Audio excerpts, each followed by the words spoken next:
Assalamu alaikum dear students, myself Dr. Saida Noreen and I am once again back with a very informative lecture on Sunday morning. Let's watch. The topic which we are going to discuss today is how to get good marks in board exams, and this is what every student wants to know. Dear students, you can score more than 90% marks in board exams. Yes, you can. But for this you have to follow some guidelines. Let's watch what they are. Dear students, during the last 3 months just before the board exams, you have to disconnect yourself from every social activities like Facebook, WhatsApp, etc. Dear students, to get more than 90% marks in your exams, you have to play a game between your present and your past, and you have to defeat your past at every cost. Second thing which you have to remember is to stick with your syllabus books rather than running behind heavy weightage reference books, notes or key books, etc.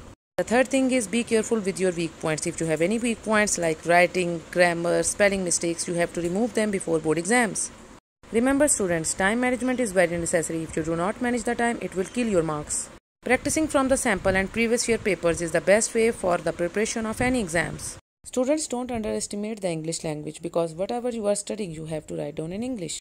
Dear students, you have to write down answers neat and clean and in a certain pattern because even a single mark can make a big difference. Approximately 10% of your marks depends upon a night before exams, so you have to take rest and be relaxed on that night. Dear students, on exam day, you have to be confident and don't need to panic. You get up early in the morning, open your study stuff and make a quick revision of all the topics in a brief way. Students, you have to be confident also during the exam time. Before reading the question paper, feel and pretend that you are well familiar with each and every question and you know how to answer each question present in that question paper. Dear students, don't leave the exam hall soon if you are not done yet. You have prepared for the exam for an entire year and the hours of examination time are the last moments of those subjects, so don't let them go. Dear students, I am sharing a writing pattern of how to answer a long question in physics. There are 5 easy points in it: definition, mathematical expression, explanation with diagram, derivation and result. Students, in physics, the long question is usually of 5 marks, so these 5 points will give strength to your answer.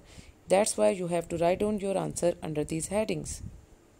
Students, a definition must include definition in words, mathematical expression, unit, dimension, or whether a term which you are defining is a scalar quantity or a vector quantity.